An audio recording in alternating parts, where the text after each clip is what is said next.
बिस्मिल्लाहिर्रहमानिर्रहीम। अस्सलाम वालेकुम नाज़रीन, मैं हूँ साकिब बशीर और मेरे साथ मौजूद हैं मतियुल्लाह जान MJ TV। हम। आज दो अहम और बड़े मौज़ूआत पे बात करेंगे। आज बड़ी ही अफसोसनाक खबर दिन को हमें सुनने को मिली कि मरहूम शहीद अरशद शरीफ उनकी वालिदा भी इस दुनिया से चली गई हैं। इन्ना लिल्लाहि व इन्ना इलैहि इन्ना राजिऊन। लिल्लाहि इन्ना इलैहि राजिऊन। बहुत अफसोस हुआ उस वालिदा का जो 3 साल से अपने बेटे के जो बेटे के कत्ल हुआ था उसके इंसाफ के लिए दर बदर फिर रही थी। वो इस मुल्क की सबसे बड़ी अदालत में भी गई और वहाँ से इंसाफ की तलबगार थी। क्यों ये इंसाफ नहीं मिल सका और कितना बड़ा धब्बा है हमारे निज़ाम इंसाफ पर अरशद शरीफ केस, इस पे हम तफसील के साथ बात करेंगे। कब कब इनकी वालदा पेश होती रही हैं और इसके साथ ही जुड़ा हुआ है मामला। दूसरा हमारा मौजू भी इसी के साथ जुड़ा हुआ है और वो है चीफ जस्टिस याहिया अफरीदी साहब ने बड़ी कम्प्रिहेंसिव अपनी कारकर्दगी पेश की है 1 साल की, क्योंकि 24 अक्टूबर 25 अक्टूबर को वो आए थे और उन्होंने 1 साल की कारकर्दगी पेश करते हुए अपनी तारीफों के पुल बांध दिए। जस्टिस सिस्टम जिसके हवाले से इस हुकूमत के एक बड़े सीनियर वजीर राना सनाउल्लाह 2 दिन पहले ये कह चुके हैं कि जस्टिस सिस्टम नाकारा हो चुका है। इसलिए आज मैं बैठकर पुलिस के उस गैर आइनी और गैर कानूनी एक्ट का दिफा कर रहा हूँ। वो कहना ये चाह रहे थे, कहा नहीं उन्होंने, लेकिन कहना यही चाह रहे थे, मावरा अदालत मावराए पुलिस मुकाबले। तो एक तरफ हुकूमत क्या वो सोच रही है और जस्टिस याहिया अफरीदी साहब बिल्कुल उल्ट 180 डिग्री पे कि जस्टिस सिस्टम ने जो डिलीवरी इस 1 साल में दी है 26वीं आईनी तरमीम के बाद और उनके चीफ जस्टिस बनने के बाद, उनकी रिपोर्ट पढ़कर आगे चलकर आपको तफसीलात आपके सामने रखते हैं। ऐसे लगता है कि पाकिस्तान की जुडिशल हिस्ट्री में इतनी कारकर्दगी अदलिया ने नहीं दी। तो हम इन दोनों मौजूआत पे बात करते हैं, दोनों आपस में जुड़े हुए हैं एक तरफ। और ये अच्छा हुआ कि उन्होंने आज के दिन ही कारकर्दगी रिपोर्ट जारी की, जिस दिन एक बूढ़ी वालदा इसी जो सुप्रीम कोर्ट है, 1 साल तो याहिया अफरीदी साहब को भी हो गया है ना, तो इस केस में बेशक ये आईनी जजों का केस है, आईनी बेंच का और केस है, सुप्रीम कोर्ट में पेंडिंग है। सुप्रीम कोर्ट में पेंडिंग है। अज खुद नोटिस केस अरशद शरीफ अज खुद नोटिस केस इस वक्त भी सुप्रीम कोर्ट में पेंडिंग है। तो इस मुल्क की सबसे बड़ी अदालत अगर एक बूढ़ी माँ को इंसाफ नहीं दे सकती तो जस्टिस याहिया अफरीदी किस जस्टिस सिस्टम की तारीफों के पुल बांध रहे हैं। हम शुरू करते हैं सबसे पहले तो अरशद शरीफ की वालिदा का आज इंतकाल हो गया। आपका तो एक फैमिली रिलेशन भी आपने 2 दिन पहले अपनी स्पीच में भी बात की कि उनके साथ ताल्लुक़ भी था। और मुझे याद है कि जिस दिन अरशद शरीफ शहीद हुए थे कीनिया में, तो हम तकरीबन दिन 1 बजे गए थे घर में, तो बूढ़ी माँ वहाँ बैठी हुई थी और अपने बेटे को जो है वो याद भी कर रही थी और उनसे हमने तज़ियत की थी। तो इस पे आप क्या कहेंगे, फिर हम अरशद शरीफ केस पे जाते हैं। देखिए, मैं तो स्कूल के वक्त से अपने वालिद और वालिदा के साथ अरशद शरीफ के घर भी जाता रहा हूँ। हमारे फैमिली टर्म्स से, जैसे मैंने पहले भी अरशद शरीफ की बरसी के मौके पे नेशनल प्रेस क्लब में ये बताया भी था। और उनकी वालिदा इंतहाई मोहब्बत करने वाली, मिलनसार, और थोड़ी सी जो अरशद शरीफ और मेरे दरमियान जो थोड़े से फासले बड़े थे, उस पर उन्होंने जिस रोज़ हम अफसोस करने गए अरशद शरीफ का, तो उन्होंने गिला भी किया जी और बड़ी एक वालिदा जैसे गिला कर सकती है, जी जी, उनका राइट है। और उनका राइट है। और मुझे इसलिए भी वो बिल्कुल बुरा नहीं लगा। मैं बहुत चुप करके मैंने सुना, क्योंकि बनता भी था, क्योंकि मेरी भी वालिदा रही जी हैं बिल्कुल। और मेरी वालिदा भी कई दफ़ा अरशद शरीफ को तल्ख हो जाती थी। कई दफ़ा हो जाते हैं मामला। तो जब मेरे वालिद की डेथ हुई थी तो अरशद शरीफ जो है CMH में आए थे। मेरे वालिद की मोटरवे एक्सीडेंट 98 में डेथ हुई थी। अरशद शरीफ भी वहाँ पे आए थे और वहाँ पे हमारी फैमिली भी मौजूद थी। तो मेरी माँ भी वहाँ पे मौजूद थी। तो माएँ जो हैं, वो सारी बात है, वो जी अपने जज्बात, अपने एहसासात का खुल के इज़हार करती हैं। और इसलिए मुझे तो वो वक्त याद आता है कि जो उनके साथ भी काफ़ी वक्त उनके घर पे भी गुजरा। अरशद शरीफ के साथ जब हम डॉन में इकट्ठे होते थे तो कई दफ़ा शाम को उनके घर भी जाते थे। लेकिन साकिब बात यह है कि कितना बड़ा अलमिया है और कितनी सितम ज़रीफ़ी है कि सुप्रीम कोर्ट का चीफ जस्टिस जो है वो प्रेस रिलीज़ के ज़रिए अपनी 1 साल कारकर्दगी पे जश्न मना रहा है, एक किस्म का जश्न ही है, सबको मुबारकबादें दे रहा है। जी जी। और दूसरी तरफ आज अरशद शरीफ एक सीनियर जर्नलिस्ट, पाकिस्तान का मायना सहाफ़ी, उसको 3 साल हो चुके हैं और 1 साल तो ये याहिया अफरीदी साहब को भी बतौर जी। चीफ जस्टिस हो चुके हैं। और अरशद शरीफ का जो सुओ मोटो केस था उसका आज तक कोई भी फैसला नहीं हो सका, कोई वो मंतकी अंजाम तक नहीं पहुंचाया जा सका और सुप्रीम कोर्ट में मामला अभी भी पेंडिंग है। तो एक माँ जो तीसरी बरसी के ऊपर 3 साल गुजर गए उस माँ के इंसाफ का इंतज़ार करते हुए, उस जस्टिस याहिया अफरीदी से पहले काजी फायज ईसा, काजी फायज ईसा से पहले काजी फायज ईसा ने तो बोगस का मुजाहरा किया ना, बोगस 14 कार्रवाइयां 14 करते थे, माह बिल्कुल। और उस पे सियासत की, बल्कि 14 माह काजी फायज ईसा चीफ जस्टिस रहे, उन्होंने कोशिश ही नहीं ये केस लगाने की, आखिरी 1-2 मंथ सियासत की इस केस और में। उससे पहले चीफ जस्टिस उमर अता बंदयाल को देख लें आप। ये सब लोग जो हैं, जितने लापता अफराद के मामलात हैं और जितने सहाफ़ियों के मामलात हैं, ये इसके ऊपर सियासत करते रहे। और मुझे तो इस बात पर भी अफसोस है कि ये वो काजी फायज ईसा था कि जिनके कमरा अदालत में हमारे साथी कयूम सदीकी अंदर चले गए और खड़े हो गए, तो उन्होंने उस पर सुओ मोटो ले लिया और वो केस खुद ही टेकअप कर लिया। और उस वक्त वो अपने आप को सहाफत का बड़ा दाई आज़ादी राय का समझते थे। और बाद में जब खुद चीफ जस्टिस बने तो उन्होंने मुड़ के भी नहीं देखा। मतलब इससे बड़ी मुनाफिकत मैं समझता हूँ नहीं हो सकती। बहरहाल वापस आते हैं, अरशद शरीफ की वालिदा अपनी जिंदगी में सुप्रीम कोर्ट भी आई और एक बार नहीं आई, कई बार और व्हील चेयर पे उनको लाते और व्हील चेयर पे वो आई और इस सुप्रीम कोर्ट के सामने पेश होती रही, काजी फायज ईसा के सामने पेश होती रही। काजी फायज ईसा के सामने केस मेरे ख्याल में एक आध दफा लगा शायद, लेकिन आई डोंट नो, लेकिन वो सुप्रीम कोर्ट में 2 दफा वो भी काजी साहब ने तो केस लगाए नहीं, उमर अता बंदयाल के सामने, उमर अता बंदयाल साहब के सामने वो पेश हुई। और अरशद शरीफ की वालिदा ने एक खत के अंदर जो एप्लीकेशन दी थी सुप्रीम कोर्ट को, इसी सुप्रीम कोर्ट को, कि मेरे ये मुल्जमान हैं, उन्होंने नामजद किया था रियासत के ताकतवर इदारों को कि भाई और कुछ नहीं तो आप उनसे तफ्तीश तो करें, जो बढ़ बढ़ के बयानात देते रहे टीवी पे आके, उनसे तो सवाल जवाब करें। लेकिन उनकी उस दरख्वास्त को भी सुप्रीम कोर्ट ने बराह रास्त वसूल करने से इनकार किया और वो दरख्वास्त जो है मुतल्लिका तफ्तीशी अफसर को देने की हदायत कर दी कि आप उनको दें। मतलब ये हमारे पास की बात पाकिस्तान है। वो कहना यही चाह रहे थे कि हमारे पे आप ना इन्हिसार करें। तो ये बड़ा ही एक मैं समझता हूँ शर्मनाक पहलू है हमारी अदलिया का और हमारे मुआशरे का, हमारी सोसाइटी का, इवन के हमारे मीडिया का। साकिब, हमारे मीडिया ने कितना अरशद शरीफ के ऊपर बात की है और हमारे जो इदारे सिविल सोसाइटी हैं, जो पॉलिटिकल पार्टी हैं, मुझे बताएं, जो सियासी जमातें हैं, उन्होंने कितनी बात की है। बिल्कुल, वो मेरे ख्याल में मेरा तो ख्याल है कि जो हुक्मरान ये इत्तेहाद था पीडीएम का, जब ये अरशद शरीफ का वाकया हो गया तो हुक्मरान इत्तेहाद ने तो पॉजिटिव स्टेप तो 1% भी नहीं लिया, लेकिन नेगेटिव स्टेप के इस केस को दबाया जाए, इस केस में कुछ चीज़ें आगे ना बढ़ें, वो बेतहाशा लिए होंगे। क्योंकि हमें नज़र आ रहा था पुलिस जो सिविल इंतज़ामिया है उसके अंडर है इस्लामाबाद की पुलिस, वो कैसे उसको ट्रीट कर रही थी, कैसे चला रही थी।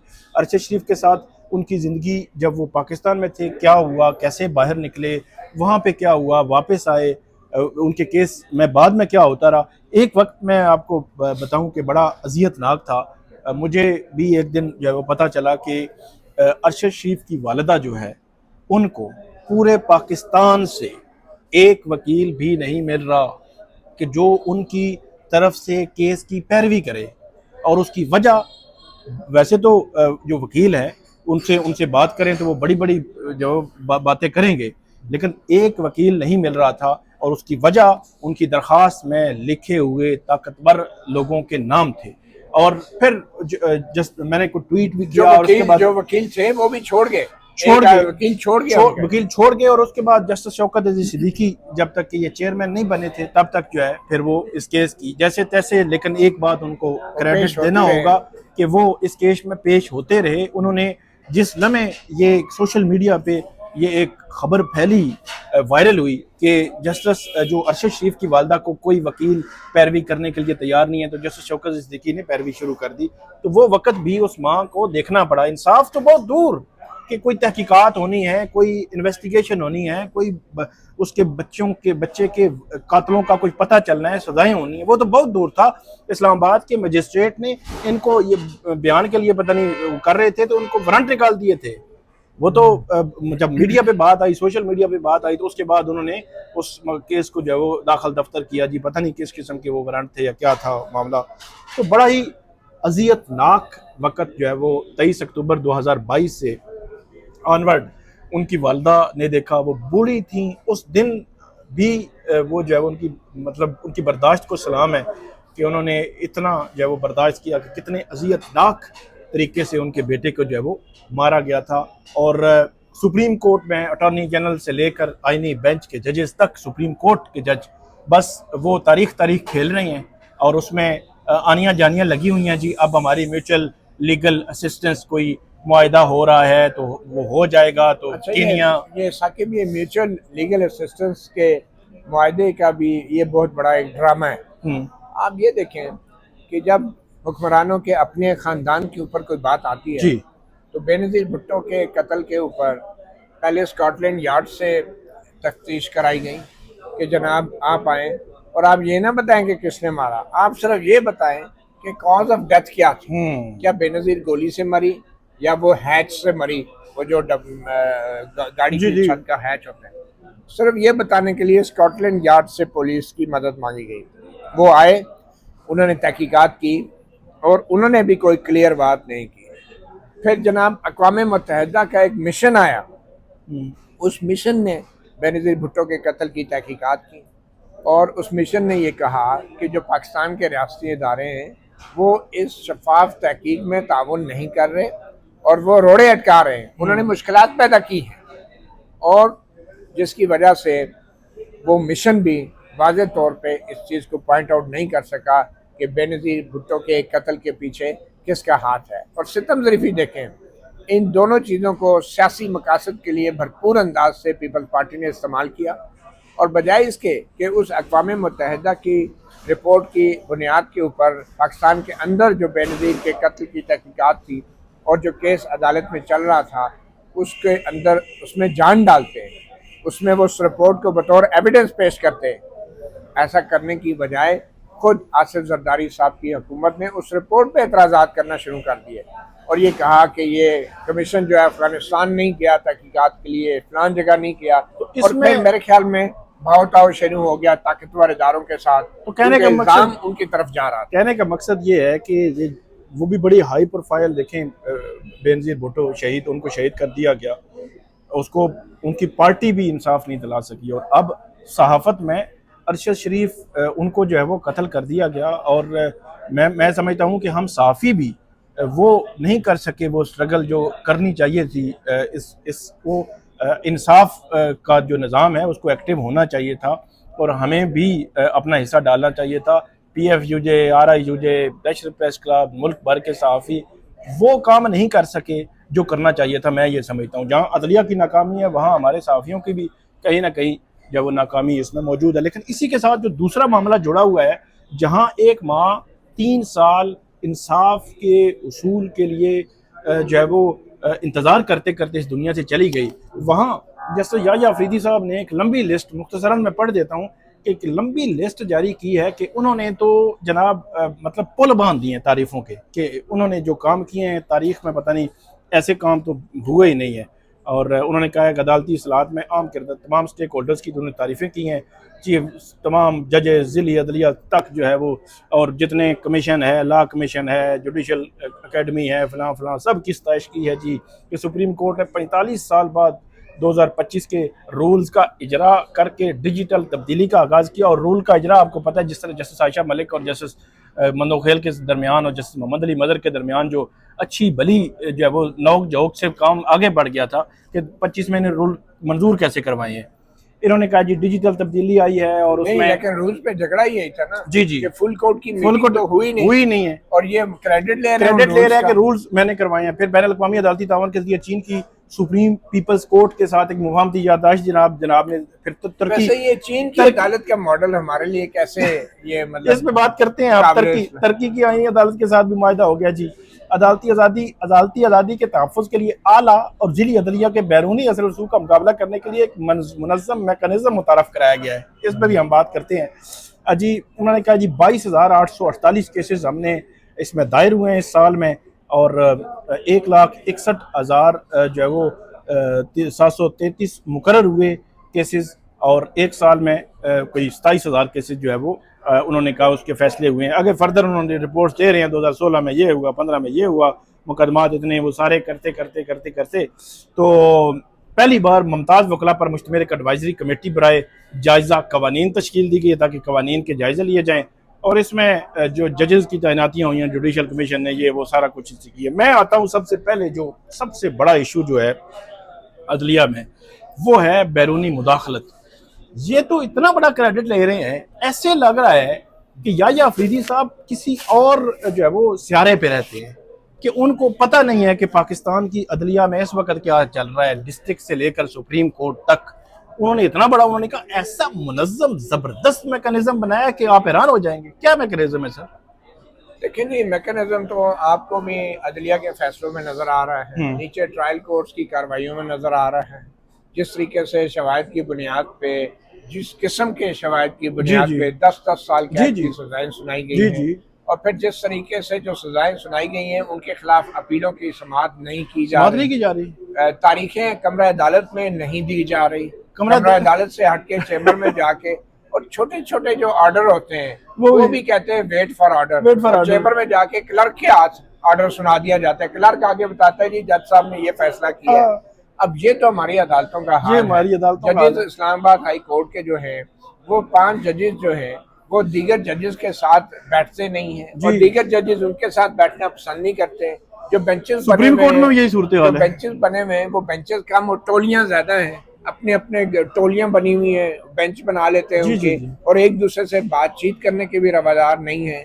और फिर सुप्रीम कोर्ट में आप देख लें जिस किस्म के आईनी बेंच और दीगर बेंचों में जो तकसीम खड़ी हुई है, और जिस किस्म के टॉकिंग टर्म पे जजेस नहीं है, जिस तरह मुतनाज़ा तरीन फैसले जो है वो आईनी बेंच ने दिए हैं, आईनी जो मिलिट्री कोर्ट्स का ये फैसला है, याह्या अफरीदी साहब अपना क्रेडिट लेंगे। मतलब अगर सुप्रीम कोर्ट की आप बात करते हैं, सुप्रीम कोर्ट में ही आईनी बेंच है ना, आईनी बेंच सुप्रीम कोर्ट से बाहर तो नहीं है। तो साकिब ये देखें जो 6 जजों का खत था, उसमें क्या किया याह्या अफरीदी ने? 1 साल गुजर गया है, कुछ नहीं, चीफ जस्टिस साहब ने सरबराह जुडिशल काउंसिल कुछ भी नहीं किया, क्योंकि ये खत जो है 6 जजों का जुडिशल काउंसिल को लिखा गया, वो कहते हैं हमने मैकेनिज्म बना दिया। फिर जो सुओ मोटो बेंच बना था 8 जजों का शायद, वो बेंच दोबारा नहीं लगा ही नहीं है, बल्कि उल्टा जो है उनको पनिश किया गया। अभी किया जा रहा है, अभी भी किया जा रहा है, अभी भी उनको सजा दी जा रही है। उनके नए जजेस के तबादले करके उनके सर पे मुसल्लत किया गया। चीफ जस्टिस जो है लाहौर हाई कोर्ट से 14-15 नंबर से लाके इधर आके चीफ जस्टिस बना दिया गया। और ये देखिए कि कोड ऑफ कंडक्ट, जो कोड ऑफ कंडक्ट जिस तरीके से उसमें जो तरमीम की गई है, तो सारे जजों को कंट्रोल किया गया। तो ये मैं समझता हूँ ये जो साल गुजरा है मौजूदा, ये इंतहाई शर्मनाक साल था अदलिया के लिए, बदतरीन साल, अदलिया की कारकर्दगी के लिहाज से बदतरीन साल था। और इस साल के जो एंड पे जो सबसे अहम बात ये थी कि हमारे साथी शहीद अरशद शरीफ की वालिदा 3 साल तक इस सुप्रीम कोर्ट से इंसाफ मांगते मांगते इस दुनिया से चली गई। अब ये केस मुझे लगता है चीफ जस्टिस याह्या अफरीदी जो है ये उन स्टैटिस्टिक्स में शामिल कर देंगे जिनमें लिखा होगा case close, cases, number of cases decided. और ये डिसाइड क्या हुआ है कि 3 साल से जो असल पटिशनर थी, जो वालिदा थी, वो इस दुनिया से चली गई। केस डिसाइड हो गया और चीफ जस्टिस याह्या अफरीदी साहब की जो डिस्पोजल रेटिंग है वो बढ़ गई। वो अगले साल जो है वो उसमें डाल देंगे। मैंने बड़ा अफसोसनाक, मैंने मिलिट्री कोर्ट्स का इसलिए जिक्र किया, मिलिट्री कोर्ट्स में 62 लोगों को सजाएं हुई और उन्होंने हाई कोर्ट में अपीलें फाइल की। और मैं कहता हूं कि ये जो अब वर्स्ट तरीन हम कह रहे हैं ना कि इस सुप्रीम कोर्ट ने पाक भारत जंग लगी हुई थी, उस इमरजेंसी सिचुएशन में सुप्रीम कोर्ट खोल के इन्होंने 7 मई को वो जजमेंट दी थी और कहा था कि 45 दिन में आप उनको राइट देंगे, हाई कोर्ट में अपील का राइट देंगे। और वो 22 जून को 45 दिन मुकम्मल हुए थे, आज 26 अक्टूबर तक भी उस पर अमल नहीं हुआ, और जो जेलों में पड़े हैं। और लोग जेलों में पड़े हुए हैं। बड़ा खौफनाक मंजर ये है कि 62 लोगों ने अपीलें भी फाइल की हुई हैं, इंटरनली कोर्ट ऑफ अपील में भी जो मिलिट्री कोर्ट्स का है, लेकिन सुप्रीम वो हाई कोर्ट में भी गए हुए हैं, हमें कोई डॉक्यूमेंट्स तो दें, हमें जजमेंट्स तो दें। और इस वक्त तक जब हम बात कर रहे हैं तो इस वक्त तक उनको जजमेंट्स नहीं मिले। तो ये मिलिट्री कोर्ट्स का जो केस है, मैं इसलिए वर्स्ट तरीन समझता हूँ कि इसमें जो सिविलियंस के, शहरियों के जो हुकूक थे वो सुप्रीम कोर्ट ने सलब किए, मैं समझता हूँ इस फैसले के जरिए। देखिए साकिब बशीर, मुझे ये लग रहा है कि चीफ जस्टिस याहिया अफरीदी वो काम से ज्यादा दिखावे पे यकीन रखते हैं। आप देखिए जितनी प्रेस रिलीजें चीफ जस्टिस याहिया अफरीदी के दौर में दाखिल वो जारी की गई हैं, इतनी प्रेस रिलीजें जो हैं वो तो काजी फाइज ईसा जैसा शख्स ने भी अपने नहीं जारी की वो नहीं जारी की। बिल्कुल। और यहाँ नौबत यहाँ तक आ गई थी कि चीफ जस्टिस याहिया अफरीदी के जो रजिस्ट्रार थे वो ये प्रेस रिलीज भी जारी करते थे कि आज रजिस्ट्रार ने सुप्रीम कोर्ट के फलां सेक्शन का दौरा किया। ये प्रेस रिलीजें भी हमें देखने को मिली है। ये हालत हो गई थी हमारी सुप्रीम कोर्ट की। तो मुझे बड़ा अफसोस होता है कि चीफ जस्टिस याहिया अफरीदी, मुझे लगता है उनके अंदर का एक ब्यूरोक्रेट जाग गया है। मालूम नहीं ये ब्यूरोक्रेटिक जो उनके अंदर की वो एक स्ट्रीक है, ये कहाँ से पैदा हो गई है। और इनको तो मैं समझता हूँ किसी सूबे का चीफ सेक्रेटरी होना चाहिए था, लेकिन ये चीफ जस्टिस की तरह बिहेव ही नहीं कर रहे। और ये सारा वक्त ये शो ऑफ करते रहते हैं कि मैं दौरे कर रहा हूँ, मैं इफ्तिताह कर रहा हूँ। जो काजी फाइज ईसा इंसानी हकूक़ के नाम पे अवाम के टैक्स को 12 करोड़ का चूना लगा के गए थे, ये चीफ जस्टिस याहिया अफरीदी ने फैसिलिटेशन सेंटर के नाम पे अब उन्होंने जो सफ़ेद चूना लगाया है और वो उसके ऊपर जोर कर रहे हैं और उसकी तशहीर कर रहे हैं। और फिर कोड ऑफ कंडक्ट बनाते वक्त कहते हैं कि जज को तशहीर नहीं चाहिए, जज मीडिया से बात ना करे। तो क्या जज को तरक्याती मंसूबे करने चाहिए? क्या जज को बिल्डिंगें बना के प्रेस रिलीजें जारी करनी चाहिए? क्या जज को अपनी जो है वो वीडियोस मीटिंगों की तस्वीरें जारी करनी चाहिए? मतलब ये एक तरफ खुद अपनी तशहीर तो धड़ाधड़ कर रहे हैं और दूसरी तरफ जो है कहते हैं कि साथियों से बात ना करे कोई और जज, पूछे बगैर बाहर के दौरों पे ना जाए, बाहर से कोई दावतनामा डायरेक्ट ना आए, और खुद चीन की अदालतों में भी जाके एमओयू साइन करते फिर रहे हैं। ये कौन सा ज़ाब्ता अखलाक है कि पाकिस्तान की सुप्रीम कोर्ट का चीफ जस्टिस बैठ के मुआहदे कर रहा है दूसरी जजों से और दूसरी अदालतों के साथ, दूसरे मुल्कों की अदालतों के साथ, कभी चीन, कभी बांग्लादेश, कभी श्रीलंका, कभी तुर्की। भाई आप जो हैं ज़ाब्ते अखलाक पर सारों पे बराबर का लागू करें ना। पहले अपने गिरबान में जाके और फिर जजों को आप कहें कि भाई आप मीडिया से गुफ्तगू ना करें। तो मुझे ये लगता है कि chief justice Yahya Afridi chief justice से ज़्यादा वो एक ब्यूरोक्रेट हैं।